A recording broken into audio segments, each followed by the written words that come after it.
Welcome to you. आज हूँ आम क्लास नंबर 6। तो यही क्लास रे आम अष्टम श्रेणी प्रथम विषय जो अच्छी ज्यामितिर मौलिक धारणा और तार अनुशीलन 1 एटा को आज आम कंप्लीट करवा। और आज गोटे क्लास रे आम टोटाल अनुशीलन को कंप्लीट करवा। तो आज मो सहित रहिबो आज टोटाल 1 रु 6 नंबर पर्यंत जबू प्रॉब्लम रो आज आम आंसर करवा। तो देखिबा एबे क्वेश्चन नंबर 1 को दिबा। क्वेश्चन नंबर 1 कोन कहूची देखिदबा।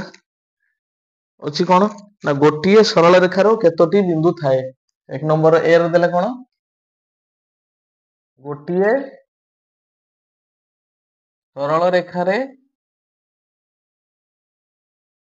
କେତୋଟି ବିନ୍ଦୁ ଥାଏ। କେତୋଟି ବିନ୍ଦୁ ଥାଏ। କେତୋଟି ବିନ୍ଦୁ ଥାଏ ଗୋଟିଏ ସରଳ ରେଖାରେ। ଗୋଟିଏ ସରଳ ରେଖାରେ କେତେ ଅସଂଖ୍ୟ। ମୁଁ କହିଥିଲେ ଗୋଟିଏ ସରଳ ରେଖା ଅସଂଖ୍ୟ ବିନ୍ଦୁ ମାନଙ୍କୁ ନେଇ ଗଠିତ ହୋଇଥାଏ। ତ ଗୋଟିଏ ସରଳ ରେଖା ଉପରେ ଅସଂଖ୍ୟ ବିନ୍ଦୁ ମାନ ଥାନ୍ତି। ତ ଗୋଟିଏ ସରଳ ରେଖାରେ କେତୋଟି ବିନ୍ଦୁ ଥାଏ ନା ଅସଂଖ୍ୟ। ସେଭଳିଆ ଦେଖିବା ପରବର୍ତ୍ତୀ କ୍ୱେଶ୍ଚନ କଣ ଅଛି ନା ଗୋଟିଏ ରେଖାଖଣ୍ଡର ଡ୍ୟାଶଟି ପ୍ରାନ୍ତ ବିନ୍ଦୁ ଥାଏ। ଗୋଟିଏ ରେଖାଖଣ୍ଡରେ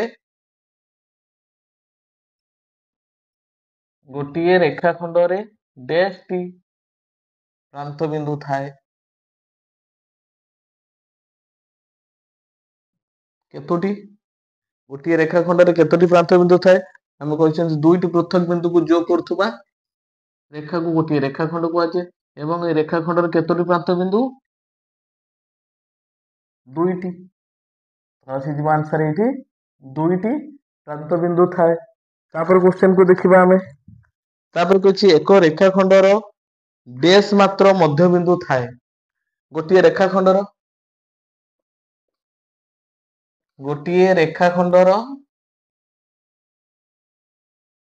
ଡ୍ୟାଶ ମାତ୍ର ମଧ୍ୟବିନ୍ଦୁ ଥାଏ। ରେଖାଖଣ୍ଡର ମଧ୍ୟବିନ୍ଦୁ କହିଲେ କଣ ବୁଝନ୍ତି ଆମେ ନା ଦୁଇ ପ୍ରାନ୍ତ ବିନ୍ଦୁ ଠାରୁ ସମାନ ଦୂରରେ ଅବସ୍ଥିତ ମଧ୍ୟବର୍ତ୍ତୀ ବିନ୍ଦୁକୁ ରେଖାଖଣ୍ଡର ମଧ୍ୟବିନ୍ଦୁ କୁହାଯାଏ। ତ ଏଇ ଦୁଇଟି ପ୍ରାନ୍ତ ବିନ୍ଦୁ ମଧ୍ୟରେ କେତୋଟି ମଧ୍ୟବିନ୍ଦୁ ଆସିବ ନା ଗୋଟିଏ। କେବଳ ଗୋଟିଏ ମାତ୍ର ଆନ୍ସର ହେଇଯିବ ଏକଟି ବା ଗୋଟିଏ। ଏକଟି ମାତ୍ର ମଧ୍ୟବିନ୍ଦୁ ଥାଏ। ତାପରେ ଯିବା କ୍ୱେଶ୍ଚନ କୁ। କହିଛି ଏକ ରଶ୍ମିର ଡ୍ୟାଶ ଆଦ୍ୟ ବିନ୍ଦୁ ଥାଏ। ଏକ ରଶ୍ମିର ଡ୍ୟାଶଟି ଆଦ୍ୟ ବିନ୍ଦୁ ଥାଏ।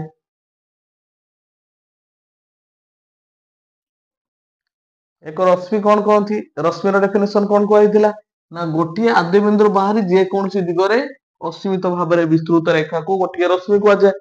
ତାହେଲେ କେତୋଟି ଆଦ୍ୟ ବିନ୍ଦୁ ଥାଏ ଗୋଟିଏ ରଶ୍ମିର ଗୋଟିଏ।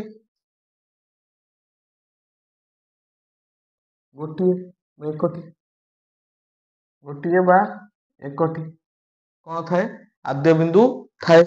ତାପରେ କ୍ୱେଶ୍ଚନ କଣ କହୁଛି ଦେଖିବା। 2 ନମ୍ବର କ୍ୱେଶ୍ଚନ ଭୁଲ କି ଠିକ ଆମକୁ ଦେଖେଇବାକୁ ପଡିବ। ଏବେ ଲିଭେଇବା। 1 ନମ୍ବର ଦେଖିଦିଅ ଏତିକି ଗୋଟିଏ ସରଳ ରେଖାର ଅସଂଖ୍ୟ ଥାଏ। ଗୋଟିଏ ରେଖାଖଣ୍ଡର ଦୁଇଟି ପ୍ରାନ୍ତ ବିନ୍ଦୁ ଥାଏ। ଗୋଟିଏ ରେଖାଖଣ୍ଡର ଏକଟି ମାତ୍ର ମଧ୍ୟବିନ୍ଦୁ ଥାଏ। ଏକ ରଶ୍ମିର ଗୋଟିଏ ଆଦ୍ୟ ବିନ୍ଦୁ ଥାଏ। ଏବେ 2 ନମ୍ବର କ୍ୱେଶ୍ଚନ କୁ ଯିବା। 2 ନମ୍ବର କ୍ୱେଶ୍ଚନ କଣ କହୁଛି 2 ନମ୍ବର କ୍ୱେଶ୍ଚନ କହିଲା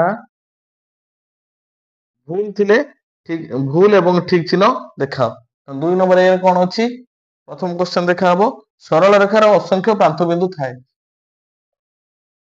ସରଳ ରେଖାର ଅସଂଖ୍ୟ ପ୍ରାନ୍ତ ବିନ୍ଦୁ ଥାଏ।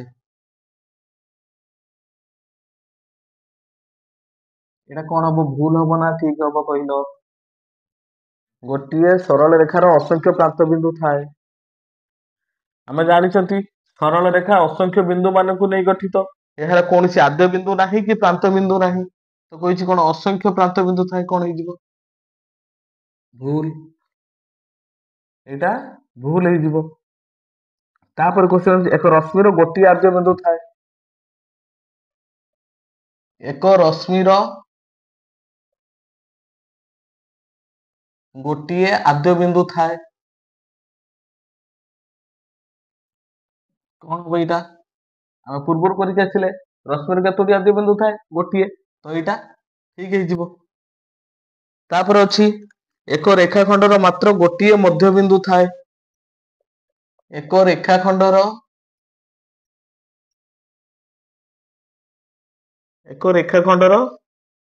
ମାତ୍ର ଗୋଟିଏ ମଧ୍ୟବିନ୍ଦୁ ଥାଏ।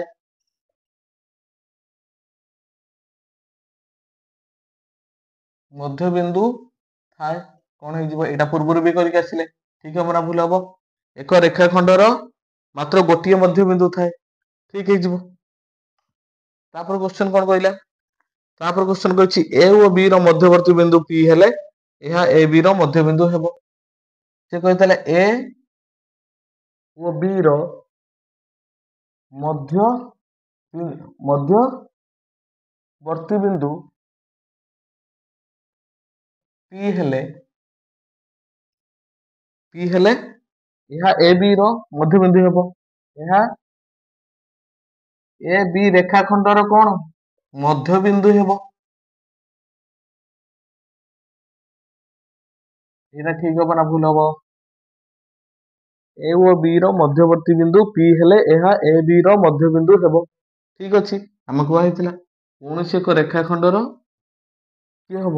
ମଧ୍ୟବର୍ତ୍ତୀ ବିନ୍ଦୁ ପି ହେଲେ ଏହା ଏ ବି ର ମଧ୍ୟବିନ୍ଦୁ ହବ। ହେଇପାରିବ? ହବ ନା ହବନି? କୁହ। ଯଦି ଏ ଆଉ ବି ର ମଧ୍ୟବର୍ତ୍ତୀ ବିନ୍ଦୁ ପି ହେଲା, ଏହା ଏ ବି ର ମଧ୍ୟବିନ୍ଦୁ ହବ।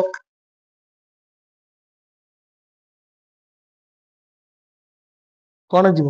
ହେଇପାରେ ନ ହେଇପାରେ, ମଧ୍ୟବର୍ତ୍ତୀ ବିନ୍ଦୁ କହିଛି, ମଧ୍ୟବିନ୍ଦୁ ତ କହିନି। ହେଇପାରେ ଏ ବିନ୍ଦୁଟା ପି ଟା ଏଇଠି ଅଛି, ମଧ୍ୟବିନ୍ଦୁ ହବ ବୋଲି କଣ ଆମର କଣ ଗ୍ୟାରେଣ୍ଟି ଅଛି? ଆମେ କହିପାରିବା? ମଧ୍ୟବିନ୍ଦୁ କାହାକୁ କହିବା? ଯୋଉ ବିନ୍ଦୁ ଏ ଆଉ ବି ଠାରୁ ସମାନ ଦୂରରେ ରହୁଥିବ। ତାହେଲେ ଏଇଟା କଣ ହେଇଯିବ? ଭୁଲ ହେଇଯିବ। ସବୁ କ୍ଷେତ୍ରରେ ହେଇପାରେ, ହେଇ ନପାରେ। ତାହେଲେ ମଧ୍ୟବର୍ତ୍ତୀ ବିନ୍ଦୁ ପି ହେଲେ ଏହା ଏ ବି ର ମଧ୍ୟବିନ୍ଦୁ ହେବ। ଏଟା କେବେ ହେଇପାରେ, ନ ହେଇ ବି ପାରେ। ମନେକର ପି ଟା ଏଇଠି ଅଛି, ଏଇଟା ମଧ୍ୟବର୍ତ୍ତୀ ବିନ୍ଦୁ ହେଇପାରିବନି। ଯଦି ପି ବିନ୍ଦୁଟା ଏ ଏବଂ ବି ଠାରୁ ସମାନ ଦୂରରେ ଅବସ୍ଥିତ ଥାନ୍ତା, ତାହେଲେ ସେ କଣ ହେଇପାରିଥାନ୍ତା? ଏହାର ମଧ୍ୟବିନ୍ଦୁ ହେଇପାରିଥାନ୍ତା। ତାପରେ କ୍ୱେଶ୍ଚନ ଯିବା। ଇ କଣ କହିଲା? ଦୁଇଟି ପୃଥକ ବିନ୍ଦୁର ଗୋଟିଏ ମାତ୍ର ମଧ୍ୟବିନ୍ଦୁ ଥାଏ। ଦୁଇଟି ପୃଥକ ବିନ୍ଦୁର ଗୋଟିଏ ମାତ୍ର ମଧ୍ୟବର୍ତ୍ତୀ ବିନ୍ଦୁ ଥାଏ। କଣ ହବ ଏଇଟା? କଣ ହେଇଯିବ ଏଇଟା? ଦୁଇଟି ପୃଥକ ବିନ୍ଦୁର ଗୋଟିଏ ମାତ୍ର ମଧ୍ୟବିନ୍ଦୁ ଥାଏ। ଆମେ କୁହାଯାଇଛି ଦୁଇଟି ପୃଥକ ବିନ୍ଦୁ ଏ ଆଉ ବି ହେଲେ ସେମାନଙ୍କ ମଧ୍ୟରେ ଅସଂଖ୍ୟ ମଧ୍ୟବର୍ତ୍ତୀ ବିନ୍ଦୁ ଥାଏ, ଗୋଟିଏ ନୁହେଁ। ତାମାନେ ଏଇଟା ଭୁଲ ହେଇଯିବ। ହେଲା। ତାପରେ କ୍ୱେଶ୍ଚନ ଦେଖିବା ଏଫ କଣ କହୁଛି? ଏ ବି ସି ଏକ ରେଖୀ ବିନ୍ଦୁ ହେଲେ ଏ ବି ରଶ୍ମି ଓ ବି ସି ରଶ୍ମି ଏକ ରେଖୀ ରଶ୍ମି ଅଟନ୍ତି। ସେ କହିଲା ଏ ବି ସି କଣ ହେବେ? ଏ ବି ଓ ସି ଏକ ରେଖୀ ବିନ୍ଦୁ। ଏକ ରେଖୀ ବିନ୍ଦୁ ହେଲେ ଏ ବି ରଶ୍ମି ଓ ବି ସି ରଶ୍ମି, ଏ ବି ରଶ୍ମି ଓ ବି ସି ରଶ୍ମି କଣ ହେବେ? ନା ଏକ ରେଖୀ ରଶ୍ମି ଅଟନ୍ତି। ଏକ ରେଖୀ ରଶ୍ମି ଅଟନ୍ତି। କଣ ହେଇଯିବ ଏଇଟା? ତାହେଲେ ଏ ବି ସି କଣ ହେବେ? ଏକ ରେଖୀରେ ରହିବେ। ତାମାନେ ଏ ବି ସି କଣ ରହିବେ? ଏକ ରେଖୀରେ ରହିବେ। ଏ ବି ଆଉ ସି ଏମାନେ ଏକ ରେଖୀ ରଶ୍ମି ରହିଲେ କଣ ହେବେ? ଏକ ରେଖୀରେ ରହିଲେ କଣ ହେବେ? ଏ ବି ସି ଗୋଟିଏ ରଶ୍ମି ହେଇଯିବ। ତାହେଲେ ଏଇଟା କଣ ହେଇଯିବ? ଠିକ ହେଇଯିବ। ରହିବେ ନା? ଏ ବି ସି ଏକ ରେଖୀ ବିନ୍ଦୁ ହେଲେ ମାନେ ଏ ବି ଆଉ ଏ ସି ଗୋଟିଏ ଏକ ରଶ୍ମି ହେବେ। ତାପରେ ଅଛି ଦେଖ ଇ ଏଫ ଡି ଏଫ ଜି। ଏବେ କଣ ଦେଖିବା? ନା ଏ ବି ସରଳ ରେଖାର ଏ ଓ ବି ମଧ୍ୟବର୍ତ୍ତୀ ଓ ଏକ ବିନ୍ଦୁ ହେଲେ ଏ ବି ସରଳ ରେଖାର ଏ ଓ ବି ର ମଧ୍ୟବର୍ତ୍ତୀ ବିନ୍ଦୁ ଓ ହେଲେ କଣ କହୁଛି? UE ରଶ୍ମି ଓ OB ରଶ୍ମି ଦ୍ୱୟ, UE ରଶ୍ମି ଓ OB ରଶ୍ମି ଦ୍ୱୟ ବିପରୀତ ରଶ୍ମି ହେବେ। ପରସ୍ପର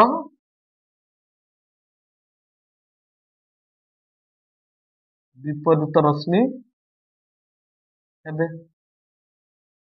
ହେଇପାରିବ? ତାହେଲେ ଏ ବି ସରଳ ରେଖା ନେଇଯିବ। ଏ ବି ଏ ବି ସରଳ ରେଖାର ଓ କଣ ରହିବ ମଧ୍ୟବର୍ତ୍ତୀ, ତାମାନେ ଏ ବିନ୍ଦୁ ଏବଂ ବି ବିନ୍ଦୁର ମଧ୍ୟବର୍ତ୍ତୀ ବିନ୍ଦୁ ଓ ହେଲେ ସେ ହଉଛି UE ରଶ୍ମି ଓ ବି ରଶ୍ମି ଦ୍ୱୟ କଣ ହେବେ? ବିପରୀତ ରଶ୍ମି ହେଇଯିବେ ନା? ଏଇଟା ଗଲା OB ରଶ୍ମି। UE ରଶ୍ମି କଣ ହବ? ଆଦ୍ୟ ବିନ୍ଦୁରୁ ବିପରୀତ ଦିଗରେ ଗତି କରୁଛି କିଏ? UE ରଶ୍ମି। ତାହେଲେ UE ଓ ବି କଣ ହେଇଯିବେ?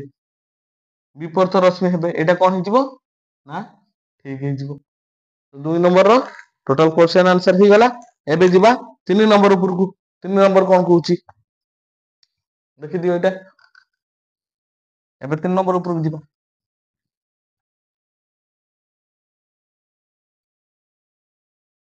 3 ନମ୍ବର କଣ କହିଲା ଦେଖିବା ଏବେ। ଦେଖିବା 3 ନମ୍ବର। 3 ନମ୍ବର କହୁଛି ପରସ୍ପର ଠାରୁ ଭିନ୍ନ 4ଟି ଦତ୍ତ ବିନ୍ଦୁ ମଧ୍ୟରୁ କୌଣସି 3 ବିନ୍ଦୁ ଏକ ସରଳ ରେଖାରେ ନଥିଲେ ସେମାନଙ୍କ ଦ୍ୱାରା କେତୋଟି ରେଖାଖଣ୍ଡ ନିରୂପିତ ହୋଇପାରିବ? ତାର ଟୋଟାଲ ବିନ୍ଦୁ କେତେ? ଟୋଟାଲ ବିନ୍ଦୁ 4ଟି ଦେଇଛି। ଆଉ ସେ କଣ କହିଛି ନା ସେମାନଙ୍କ ମଧ୍ୟରୁ କୌଣସି 3ଟି ବିନ୍ଦୁ ଏକ ସରଳ ରେଖାରେ ନଥିଲେ। ତାହେଲେ 3ଟି ବିନ୍ଦୁ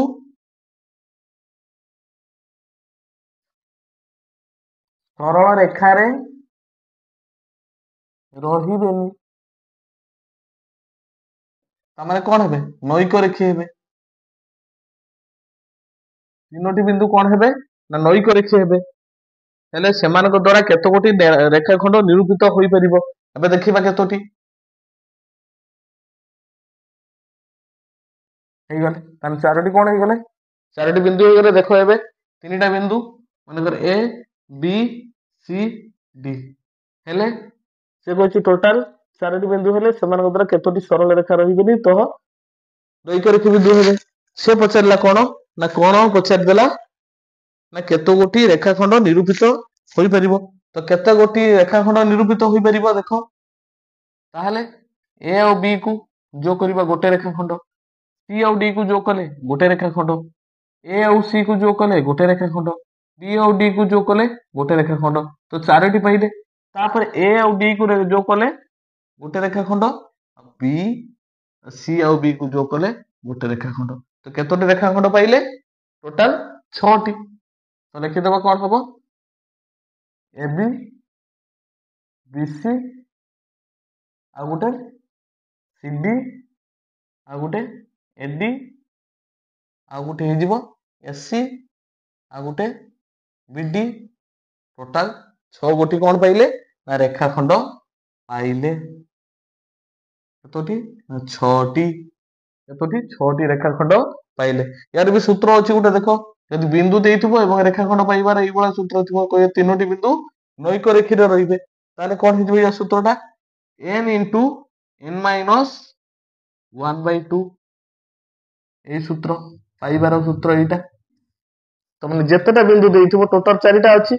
ତାହେଲେ କଣ କରିବା ଆମେ ଏଇଠୁ ଡାଇରେକ୍ଟ 4 ପକେଇବା। 4 ଇଣ୍ଟୁ 4 ମାଇନସ 1/2 ସମାନ 4 ଇଣ୍ଟୁ 3/2 ସମାନ 2 କରିଲା 2 6ଟି।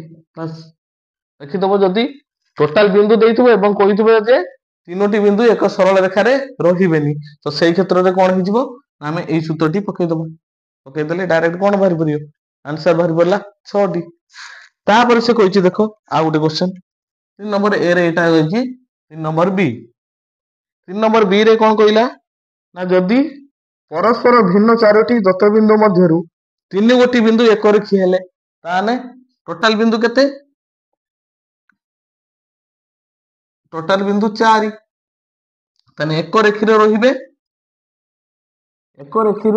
କେତେ? 3। ତାହେଲେ ରେଖା କାଟିବା। ମନେକର ଗୋଟିଏ ରେଖାରେ ରହିବେ 3ଟି ବିନ୍ଦୁ ମାନେ ଗୋଟେ 2ଟା 3ଟି ବିନ୍ଦୁ ରହିଗଲେ ଆଉ ଗୋଟେ କଣ ରହିବ? ବାହାରେ ରହିବ। ତାହେଲେ କେତୋଟି ସରଳ ରେଖା ହେଇପାରିବ? କେତୋଟି ସରଳ ରେଖା ନିରୂପଣିତ ହେଇପାରିବ? ତାହେଲେ ଏଇଟା ଦେଖ, ଏମାନଙ୍କ ମଧ୍ୟ ଦେଇ ତିନୋଟି ବିନ୍ଦୁ ଦେଇ କେତେ? ଗୋଟେ ସରଳ ରେଖା। ଏଇଟା ଏପଟକୁ ଆସିବ, ଗୋଟେ ସରଳ ରେଖା। ଏଇ ବିନ୍ଦୁ ଦେଇକି ଗୋଟେ ସରଳ ରେଖା। ତାପରେ ଏଇ ବିନ୍ଦୁ ଦେଇକି ଗୋଟେ ସରଳ ରେଖା।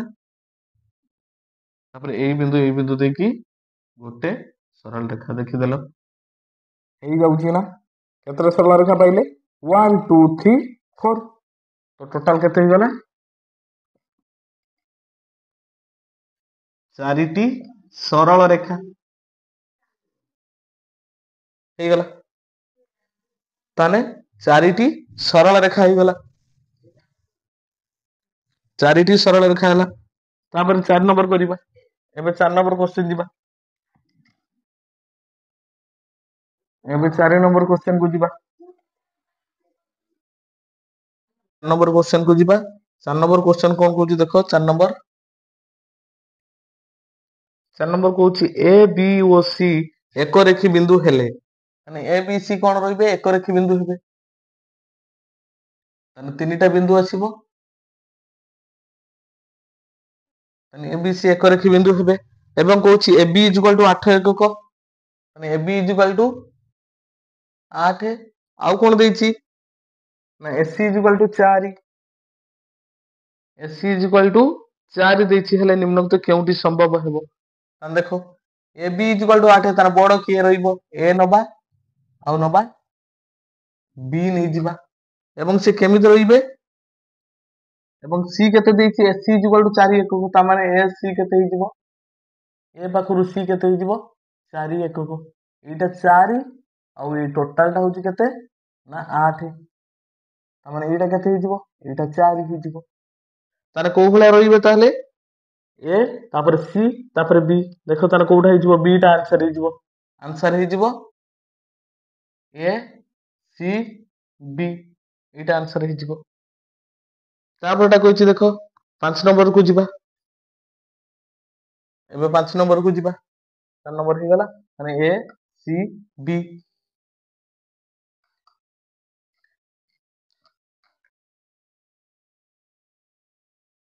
ଏବେ 5 ନମ୍ବର କଣ କହୁଛି ଦେଖିବା। ସାଧାରଣ ଶୀର୍ଷବିନ୍ଦୁ ବିଶିଷ୍ଟ 7ଟି ରଶ୍ମି ଦିଆଯାଇଥିଲେ, ସେଥିରୁ ଅତି ବେଶୀ କେତେ ଯୋଡା ବିପରୀତ ରଶ୍ମି ରହିବେ? ମାନେ ଟୋଟାଲ ରଶ୍ମି କେତୋଟି? 7 ନମ୍ବର ଟୋଟାଲ ରଶ୍ମି କେତୋଟି? ନା 7ଟି। 7ଟିରୁ କଣ କହୁଛି ନା କେତୋଟି ବିପରୀତ ରଶ୍ମି ରହିପାରିବ? ବିପରୀତ ରଶ୍ମି ଆମେ କଣ କହିବି ଜାଣିଥିଲେ ନା କୌଣସି ଏକ ରଶ୍ମିର ଆଦ୍ୟ ବିନ୍ଦୁରୁ ବିପରୀତ ଦିଗରେ ଗତି କରୁଥିବା ରଶ୍ମିକୁ ତାହାର ବିପରୀତ ରଶ୍ମି କୁହାଯାଏ। ତେଣୁ ମନେକର ଗୋଟିଏ ରଶ୍ମି ପ୍ରଥମେ କାଟିବା। ଗୋଟେ ରଶ୍ମି ହେଲା, ଇଏ ଗୋଟେ ରଶ୍ମି ହେଲା, ଓ ଏ ଗୋଟେ ରଶ୍ମି।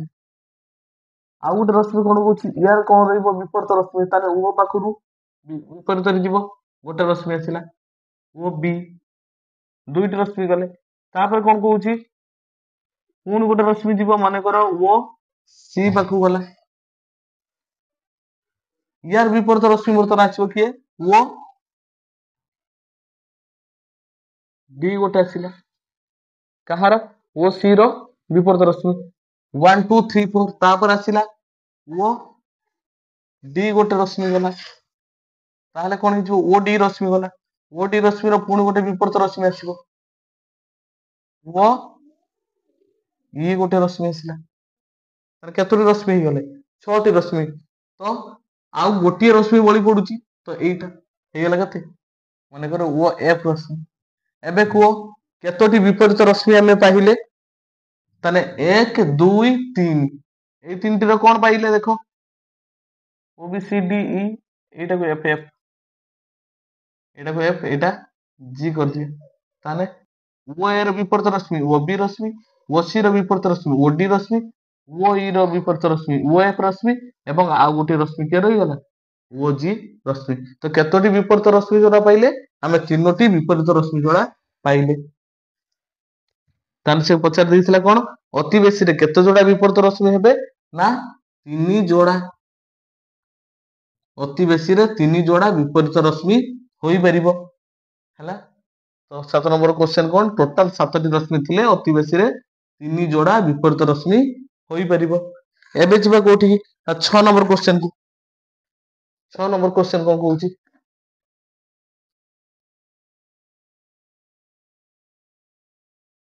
ଏବେ 6 ନମ୍ବର କ୍ୱେଶ୍ଚନ କଣ କହୁଛି, ପ୍ରଦତ୍ତ ପଦ ଗୁଡ଼ିକର ସଂଜ୍ଞା ପ୍ରଦାନ କର। ସରଳ ରେଖାର ପାର୍ଶ୍ୱ। ପ୍ରଥମେ ଦେଖିବା ସରଳ ରେଖାର ପାର୍ଶ୍ୱ କହିଲେ ଆମେ କଣ ବୁଝନ୍ତି। ସରଳ ରେଖାର ପାର୍ଶ୍ୱ କହିଲେ କଣ ବୁଝିବା ନା, ଏକ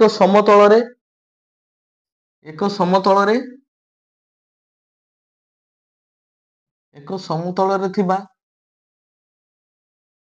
ଦୁଇଟି ବିନ୍ଦୁ ମଧ୍ୟ ଦେଇ ଅଙ୍କିତ ସରଳ ରେଖା ସମତଳକୁ ଦୁଇ ଭାଗରେ ବିଭକ୍ତ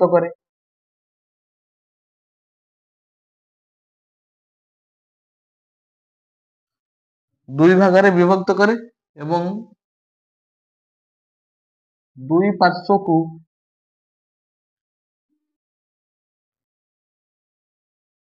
ସରଳ ରେଖାର ପାର୍ଶ୍ୱ କୁହାଯାଏ। ଦେଖିବା ଏବେ କେମିତି, ମନେକର ଏଇ ସମତଳ ଉପରେ କଣ ଅଛି, ମାନେ ଏ ଆଉ ବି ଦୁଇଟି ବିନ୍ଦୁ ଅଛନ୍ତି। ତ ଏ ଆଉ ବି ବିନ୍ଦୁ ଦେଇକି ଅଙ୍କିତ ସରଳ ରେଖା କଣ କରିବେ ନା, ଏଇ ସମତଳକୁ କଣ କରିବେ ନା ଦୁଇ ଭାଗରେ ବିଭକ୍ତ କରିବେ। ଏଇଟା କଣ ହେଇଗଲା, ଏଇଟା ଗୋଟେ ସରଳ ରେଖାର ପାର୍ଶ୍ୱ, ଏପଟେ ଗୋଟିଏ ସରଳ ରେଖାର ପାର୍ଶ୍ୱ, ତାହେଲେ ଦୁଇଟି ପାର୍ଶ୍ୱରେ ବିଭକ୍ତ କରିବେ। ତାପରେ ଅଛି ଦେଖ, ଗୋଟେ କହିଛି ଉତ୍ତଳ ସେଟ। ଉତ୍ତଳ ସେଟ କାହାକୁ କହିବା, ଏବେ ଦେଖିବା ଉତ୍ତଳ ସେଟ।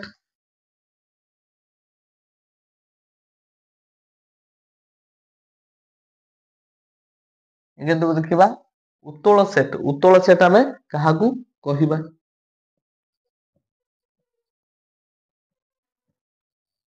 ଉତ୍ତଳ ସେଟ କଣ କହିବା ନା, ଯେଉଁ ସେଟରେ ଥିବା ସମସ୍ତ ଉପାଦାନ ଗୁଡ଼ିକ, ଦେଖ ମନେକର ଗୋଟେ ସେଟ ଅଛି,